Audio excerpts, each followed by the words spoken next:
اچھا، اب نماز میں مستحب یہ ہے کہ تکبیرۃ الاحرام کو ملا کر 7 تکبیرات کہی جائیں، 7 تکبیرات جنہیں تکبیرات افتتاحیہ کہا جاتا ہے۔ اچھا، بعض روایت میں ہر تکبیر کے بعد یا چند تکبیرات کے بعد کچھ دعائیں بھی ہیں جو کہ فی الحال ہم ان کو ذکر نہیں کر رہے، لیکن آپ تو براہ راست تاکہ اس پہ عمل کرنا شروع کر دیں، بس 6 دفعہ اللہ اکبر اللہ اکبر اللہ اکبر کہہ کے پھر 7ویں تکبیرۃ الاحرام کہہ دیں، اور اس کو رجا کی نیت رکھیں 6 تکبیرات کہتے ہوئے۔ اچھا، علماء یہ فرماتے ہیں کہ اگر کوئی شخص یہ 7 تکبیرات نہیں کہنا چاہتا، یعنی تکبیرۃ الاحرام تو کہنی ہی ہے، ملا کر 7 ہوتی ہیں، تو وہ 3 پر بھی اکتفا کر سکتا ہے اور 5 پر بھی اکتفا کر سکتا ہے، ثواب اس میں بھی اس کو انشاءاللہ ملے گا۔ لیکن جب اتنی سیکنڈز کا عمل ہے تو پھر 7 کرنے میں ہی کیا حرج ہے؟ تو اس لحاظ سے علماء نے یہ بات بھی کہی کہ دیکھیے کہ رسول نے نماز کو مومن کی معراج قرار دیا، یعنی یہ بارگاہ ملکوتی میں پرواز کا ایک بہترین ذریعہ ہے نماز، اور پرواز کے لیے علماء عرفان کہتے ہیں کہ 7 آسمانوں کو عبور کرنا لازم ہوتا ہے۔ جب بھی ایک تکبیر کہی جاتی اللہ اکبر، آسمان کا ایک پردہ کھل جاتا ہے، لہٰذا ان 7 پردوں اور 7 حجابات کو دور کرنے کے لیے یہ 7 تکبیرات کہی جانی چاہیے۔ باقاعدہ ہشام نے امام موسی کاظم علیہ السلام سے روایت بھی بیان کی ہے، اللہم صلی علی محمد۔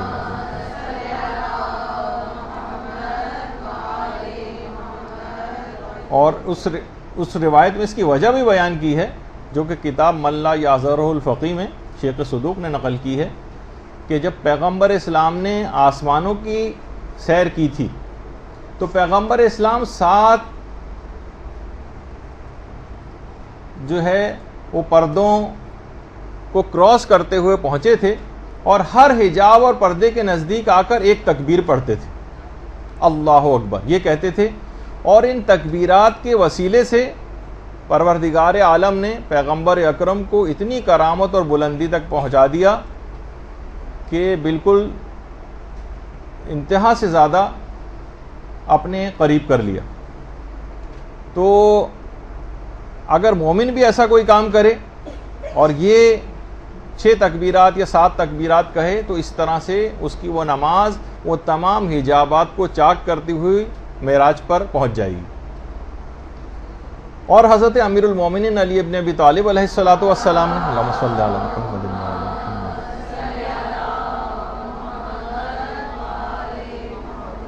ان تکبیرات افتتاحیہ کو صفات ثبوتیہ اور سلبیہ کی تصدیق قرار دیا، یعنی یہ اگر آپ نے 6 تکبیرات کہیں اور 7ویں تکبیرۃ الاحرام، تو گویا آپ نے پروردگار کے اندر جو صفات ثبوتیہ پائی جاتی ہیں اس کی تصدیق کر دی، اور جو پروردگار کی ان تمام صفات جو اس میں نہیں پائی جاتی ان کی نفی، اس کی بھی تصدیق کر دی، اس لحاظ سے کہ وہ چیزیں پروردگار کے اندر نہیں پائی جاتی۔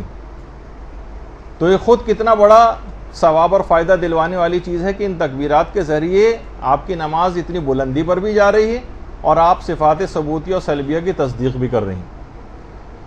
اور اس کا ایک بہت بڑا فائدہ فضل ابن شازان نے حضرت امام علی رضا علیہ السلام کے حوالے سے بیان کیا۔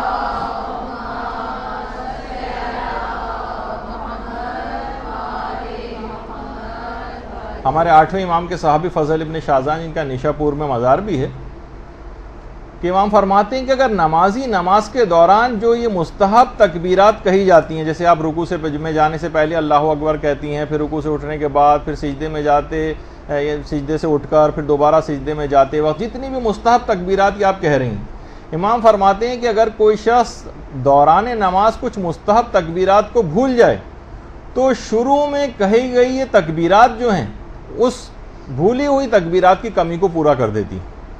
تو بہت بڑا فائدہ یہ بھی ہے کہ دوران نماز اکثر یہ ہوتا ہے کہ انسان تکبیر کہنا بھول گیا، وہ مس ہو گئی اس سے، تو شروع میں کہی گئی یہ 7 تکبیرات اس کمی کو بھی پورا کر دیں گی۔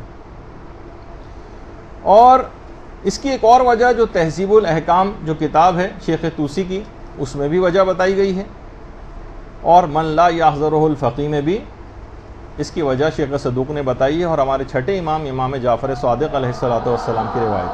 اللہم صلی علی محمد۔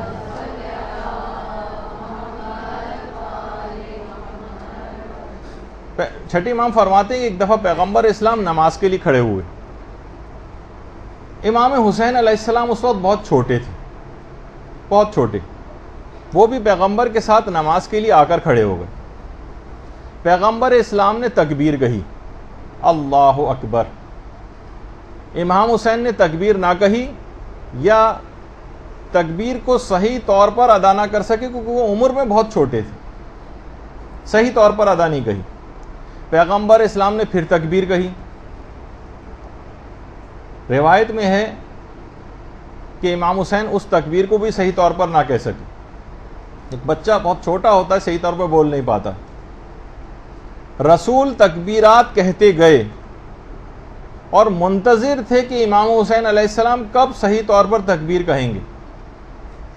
پانچویں امام نے الگ سے بھی ایک روایت میں یہ بات بیان کی ہے کہ امام حسین علیہ السلام نے ابتدا میں بچپنے میں بولنے میں اتنی تاخیر کی تھی کہ پیغمبر اسلام کو امام حسین کی قوت گویائی نہ ہونے کا خوف پیدا ہو گیا تھا. یہ پانچویں امام کی باقاعدہ روایت. خیر, پیغمبر اسلام تکبیرات کہتے گئے یہاں تک کہ جب پیغمبر نے 7ویں تکبیر کہی تو امام حسین نے بھی کہا اللہ اکبر, بالکل صحیح طرح سے. اس وقت سے یہ تکبیرات افتتاحیہ مستحب قرار پائیں.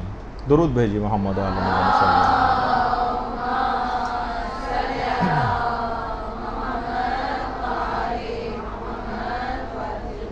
بعض علماء یہ فرماتے ہیں کہ یہ جو تکبیرات ہیں یہ تکبیرۃ الاحرام کے بعد بھی کہی جا سکتی, لیکن احتیاط مستحب ہے یا اولیٰ ہے یا بہتر یہ ہے کہ یہ 6 تکبیرات رجا کی نیت سے پہلے کہی جائیں اور اس کے بعد پھر 7ویں تکبیرۃ الاحرام کی نیت سے کہی جائے.